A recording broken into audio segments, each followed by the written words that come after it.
je vais faire une première ellipse, c'est-à-dire un cercle vu dans un autre point de vue. Tac. Et ma troisième ellipse, je vais venir la coller là. D'accord? Donc là, je vais changer les couleurs un peu pour que vous arriviez à bien voir. On va en mettre une là. Alors, je les courbe légèrement parce que on est quand même sur un cylindre. D'accord? Donc après, ce que je vais faire, c'est que je vais venir rajouter des petits triangles. Ceux qui viennent vers moi,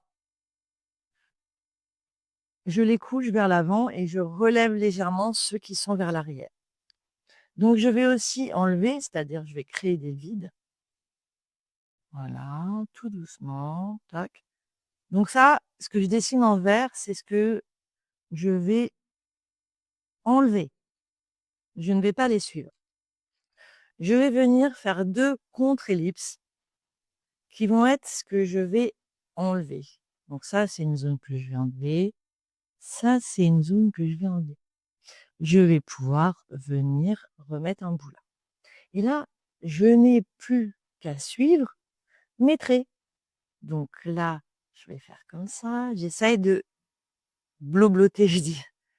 Parce que ce qui est dans la nature est un peu, comment dire, aléatoire. Donc, il faut que je tienne mon crayon. Là, hop, vous voyez, avec un petit peu de méthode, même si on ne sait pas dessiner, on peut faire des trucs très, très bien. Voilà. Tac. Et là, je prends là, hop. Donc là, je viens bien suivre les parties que j'ai enlevées. Voilà. Donc, ces parties-là, je vais les gommer. Ces parties-là, je vais les gommer. Alors moi, je peux pas gommer parce que là, je suis avec des crayons. C'est pour vous montrer, du coup, j'essaye de trouver des choses qui se voient. Et forcément, elles sont pas très... Bon. Là, je vais pouvoir rajouter après les petites... voilà. Tac. Hop. Hop.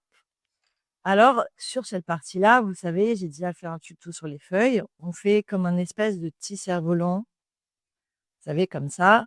Là, je viens rajouter. Je peux mettre autant de triangles que je veux. Et après, je n'ai plus qu'à retrouver. Alors, on va appuyer. Mes formations, mes élèves, ils disent, mais je comprends pas où tu mets ton triangle. Bon, faut essayer, hein. D'accord? Hop. Alors, parfois, l'intérieur de la feuille n'est pas toujours le centre. D'accord? Donc, ça, c'est la partie que je vais pouvoir faire dans l'ombre. Et je sais que là où il y a le croisement de mes triangles, c'est là où je vais mettre l'ombre. D'accord? Donc, si j'ai mon soleil là, ouais, je sais, je fais très très bien le soleil. Mmh. Mon ombre, elle va être plus forte en dessous. Donc là, ce sera les parties où je mettrai le plus d'ombre. D'accord? Et par contre, quand je colorie dans le sens du volume, c'est-à-dire que, par exemple, si ma pétale, elle vient vers moi, j'essaye de respecter un peu la perspective en coloriant. Souvent, je vois des gens qui remplissent des zones. Non, quand on colorie, alors là, c'est une fleur imaginaire et tout ça, mais il est évident que vous pourriez rajouter des pistils, je sais pas, il pourrait y avoir un centre aussi, un petit cœur de fleurs. Là, je vais bouger là.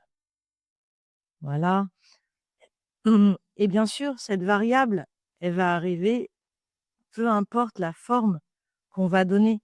Par exemple, ma pétale, imaginons, on va faire un triangle, j'aurais pu rajouter des petits cercles comme ça, et hop, c'est plus évident de suivre la forme et de donner une autre forme un peu plus sophistiquée en rajoutant d'autres formes géométriques. D'accord? Alors attention, je vais vous montrer quelque chose de vital, pas que pour les ellipses. Est-ce que vous voyez cette partie-là de mon poignet? Quand je vais venir dessiner une ellipse, mon geste doit venir de cette partie-là de ma main. Alors, pourquoi cette partie-là? C'est comme si ma main, mon crayon, il venait de mon poignet. Mon crayon est très, très leste dans ma main et c'est mon poignet, comme s'il y avait un crayon sous mon poignet qui allait dessiner l'ellipse.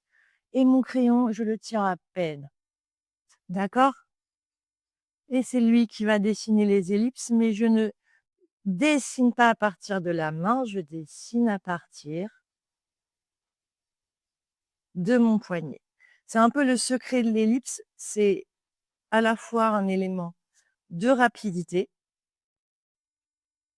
Vous voyez, c'est très facile une fois qu'on accepte que c'est pas le début de la main qui dessine, mais l'arrière.